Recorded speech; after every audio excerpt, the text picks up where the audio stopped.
जिस यूपीआई से आप 10 रुपए से लेकर हजारों रुपए तक का पेमेंट कुछ सेकंड्स में कर देते हैं, ना कार्ड निकालने की जरूरत, ना कैश रखने का झंझट। बस क्यूआर कोड स्कैन किया और पेमेंट हो गया। क्या आप इसी यूपीआई की सुविधा वाली आदत का खामियाजा पैसा देकर चुकाना पड़ेगा? सरकार ने संसद में एक ऐसा बिल पेश किया है जिसने यूपीआई और रुपे डेबिट कार्ड से होने वाले कुछ पेमेंट्स पर शुल्क लगाने का रास्ता खोल दिया है।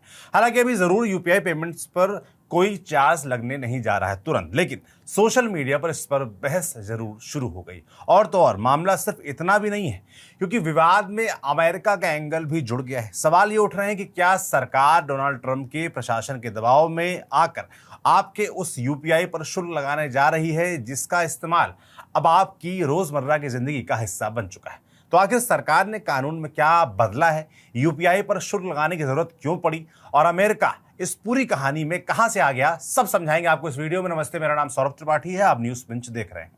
तो सबसे पहले समझते हैं कि सरकार ने आखिर किया क्या है। सरकार संसद में लेकर आई है taxation and other laws amendment bill 2026। इस बिल के जरिए payment and settlement systems act 2007 में बदलाव किया गया है। सवाल है कि इस कानून का यूपीआई से क्या लेना देना है। तो समझिए, यूपीआई सिर्फ आपके मोबाइल और क्यूआर कोड का नाम नहीं है। इसके पीछे bank, payment processor, server, network और पूरा डिजिटल पेमेंट इंफ्रास्ट्रक्चर काम करता है। इस पूरे सिस्टम को चलाने के लिए कानून और नियम भी हैं। अभी तक payment and settlement systems act और इनकम टैक्स एक्ट की कुछ धाराओं की वजह से यूपीआई और रुपे डेबिट कार्ड से होने वाले पेमेंट्स पर एमडीआर यानी मर्चेंट डिस्काउंट रेट लगाने की व्यवस्था नहीं थी। सरकार अब इसमें बदलाव कर रही है। Payment and settlement systems act की धारा 10A में बदलाव के बाद सरकार ये तय कर सकेगी किस तरह के इलेक्ट्रॉनिक पेमेंट्स पर शुल्क लगाया जा सकता है। सरकार ने हालांकि ये नहीं कहा है कि अब हर यूपीआई पेमेंट पर चार्ज लगेगा। अभी हुआ यह है कि शुल्क लगाने का कानूनी रास्ता खोला गया है। किस पेमेंट पर शुल्क लगेगा, कितना लगेगा, किससे लिया जाएगा और किन मर्चेंट्स पर लागू होगा, ये आगे तय किया जाना। हालांकि मीडिया रिपोर्ट्स में सरकार से जुड़े सूत्रों के हवाले से कहा गया है कि संभावित व्यवस्था में बड़े मर्चेंट्स और 2000 रुपए से ज्यादा के कुछ यूपीआई पेमेंट्स को इसके दायरे में लाया जा सकता है। यानी अभी 50 रुपए के चाय नाश्ते की यूपीआई पेमेंट करते ही आपके खाते से अलग से कोई चार्ज कटना शुरू नहीं हो रहा है। लेकिन कानून में बदलाव के बाद सरकार के पास आगे ऐसा करने का रास्ता जरूर मौजूद है। अब समझते हैं कि एमडीआर क्या होता है। जब आप किसी दुकान पर कार्ड से पेमेंट करते हैं तो उस पेमेंट को प्रोसेस करने के लिए बैंक, पेमेंट प्रोसेसर और पेमेंट नेटवर्क को शुल्क मिलता है। इसी तरह के शुल्क को मर्चेंट डिस्काउंट रेट यानी एमडीआर कहा जाता है। अभी यूपीआई और रुपे डेबिट कार्ड के पेमेंट पर यह शुल्क नहीं लिया जाता, लेकिन यूपीआई को चलाना बिल्कुल मुफ्त नहीं है। आपसे पैसा जरूर नहीं लिया जाता, लेकिन banking, infrastructure, server, payment processing, cyber security और दूसरे सिस्टम्स को चलाने में खर्चा होता है। फिलहाल इस लागत का बोझ अलग अलग हिस्सों में बैंक, पेमेंट कंपनियां और सरकार उठा रहे हैं। सरकार ने 2021 में छोटे मर्चेंट के यूपीआई पेमेंट्स को बढ़ावा देने के लिए इंसेंटिव स्कीम भी शुरू की थी। इसके तहत पेमेंट सिस्टम से जुड़े खिलाड़ियों को भुगतान किया गया ताकि छोटे मूल्य के यूपीआई ट्रांजैक्शंस की लागत का कुछ हिस्सा पूरा किया जा सके। यानी यूपीआई आपके लिए फ्री है, लेकिन उसके पीछे का सिस्टम फ्री नहीं है। और यहीं से असली बहस शुरू होती है। यूपीआई का इस्तेमाल लगातार बढ़ रहा है। ऐसे में सवाल है कि इतने बड़े पेमेंट सिस्टम को लंबे समय तक चलाने की लागत आखिर कौन उठाएगा। इसी बहस के बीच यूपीआई पर एमडीआर लगाने की संभावना की बात सामने आ रही है। लेकिन अगर एमडीआर लगाया गया तो एक अहम सवाल होगा, इसका बोझ आखिर उठाएगा कौन? अगर शुल्क दुकानदार से लिया जाता है तो क्या दुकानदार इसे अपनी जेब से भरेगा, या फिर वो किसी न किसी तरीके से इसे अपने सामान या सेवा की कीमत में जोड़ देगा? यानी सरकार ग्राहक से सीधे यूपीआई चार्ज ना ले, फिर भी उसका अप्रत्यक्ष असर ग्राहक तक पहुंच सकता है। हालांकि वित्त मंत्री निर्मला सीतारमण ने साफ कहा है कि अगर भविष्य में यूपीआई पर एमडीआर लागू किया भी जाता है तो ये शुल्क ग्राहक से नहीं लिया जाएगा, इसे मर्चेंट यानी दुकानदार से लिया जाएगा। सरकार का तर्क है कि इससे मिलने वाले पैसे का इस्तेमाल बैंक और फिनटेक कंपनियां यूपीआई के इंफ्रास्ट्रक्चर, टेक्नोलॉजी और साइबर सिक्योरिटी में निवेश करने के लिए कर सकेंगे। यानी ग्राहक से सीधे कोई शुल्क नहीं लिया जाएगा और इस निवेश का फायदा लंबे समय में यूपीआई इस्तेमाल करने वाले लोगों को मिलेगा। लेकिन सवाल फिर भी बना रहता है, अगर दुकानदार पर लागत आएगी तो क्या वो हमेशा इसे खुद ही उठाएगा? कांग्रेस नेता जयराम रमेश ने भी इसकी आशंका को जताया है और बोला है कि उनका कहना है कि शुल्क सीधे ग्राहक से नहीं लिया गया तब भी इसका बोझ आखिरकार आम आदमी पर पड़ सकता है। अब तक कहानी भारत की घरेलू पेमेंट व्यवस्था की है, लेकिन इसके साथ अमेरिका का एंगल क्यों जुड़ रहा है? तो इसके लिए आपको यूपीआई और वीजा मास्टर कार्ड के बीच का फर्क समझना होगा। एक समय भारत में कार्ड से पेमेंट करने के लिए वीजा और मास्टर कार्ड जैसे नेटवर्क की बड़ी भूमिका थी, लेकिन यूपीआई ने पेमेंट्स का तरीका बदल दिया। अब कार्ड जरूरी नहीं है, कैश भी जरूरी नहीं, फोन उठाइए, क्यूआर कोड स्कैन कीजिए, पेमेंट हो गया। और सबसे बड़ी बात, यूपीआई पर अब तक एमडीआर नहीं लगता था, यानी लोगों को एक ऐसा पेमेंट सिस्टम मिला जो आसान भी था और आम तौर पर अतिरिक्त शुल्क से मुक्त भी।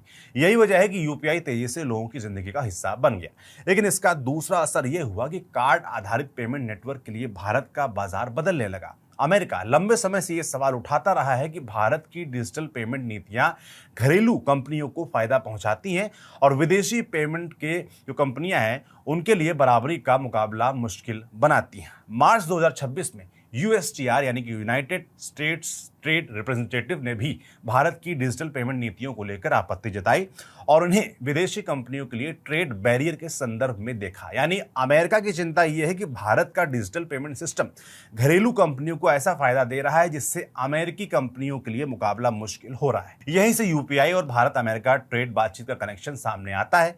भारत और अमेरिका के बीच ट्रेड डील को लेकर बातचीत चल रही है, आप जानते ही हैं। ऐसे में डिजिटल पेमेंट भी उन मुद्दों में शामिल है जिन पर दोनों देशों के हित अलग अलग हो सकते हैं।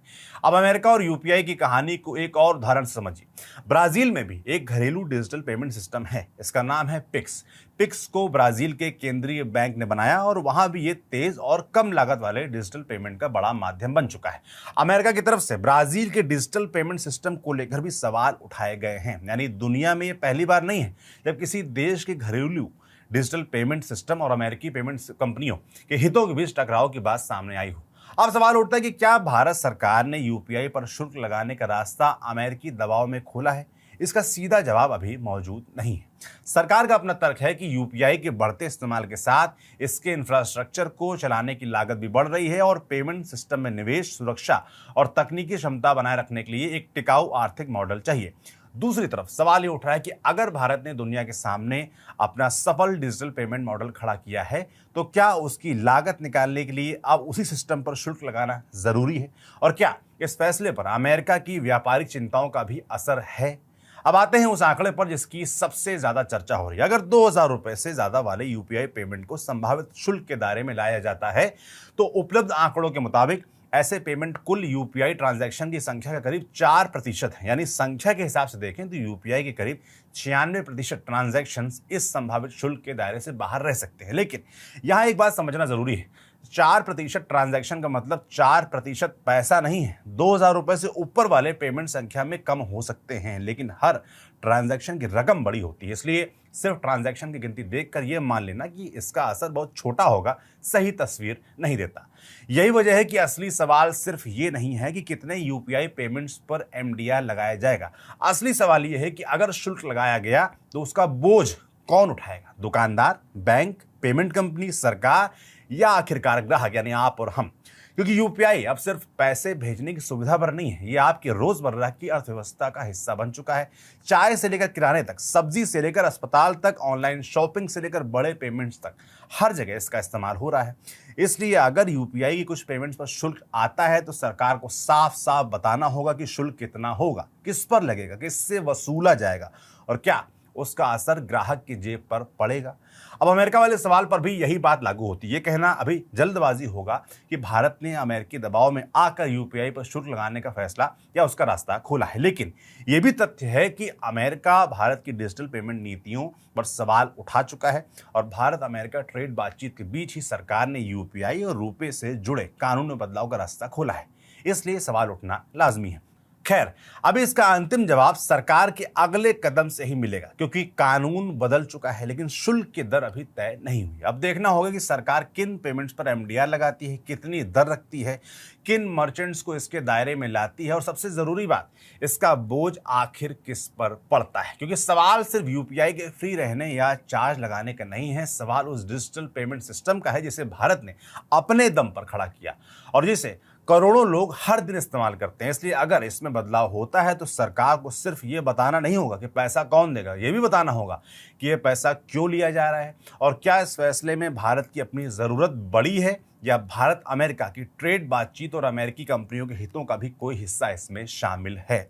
फिलहाल इतना साफ है कि यूपीआई पर कल से हर पेमेंट के लिए चार्ज लगने नहीं जा रहा, ये अभी नहीं हो रहा है, लेकिन सरकार ने ऐसा कानूनी रास्ता जरूर खोल दिया है जिससे आगे कुछ यूपीआई और रुपए पेमेंट शुल्क लगाया जा सकता है। और अब असली नजर इसी पर रहेगी कि उस रास्ते पर सरकार आगे कितना कदम बढ़ाती है, कब बढ़ाती है। हमारी नजर भी इस पर बनी रहेगी। आपको ये पूरा जो हमने एक्सप्लेनर बताया, समझाया यूपीआई का मसला कैसा लगा, कमेंट बॉक्स में लिखकर जरूर बताइएगा। इसे लिखा था हमारे साथी खुशबू ने। मेरा नाम सौरभ त्रिपाठी है, कैमरे के पीछे हैं हमारे साथी सुधांशु। चैनल को सब्सक्राइब नहीं किया है तो जरूर कर लीजिएगा, अपने दोस्तों को भी बताइएगा न्यूज पिंच के बारे में। देखते रहिए न्यूज पिंच। शुक्रिया।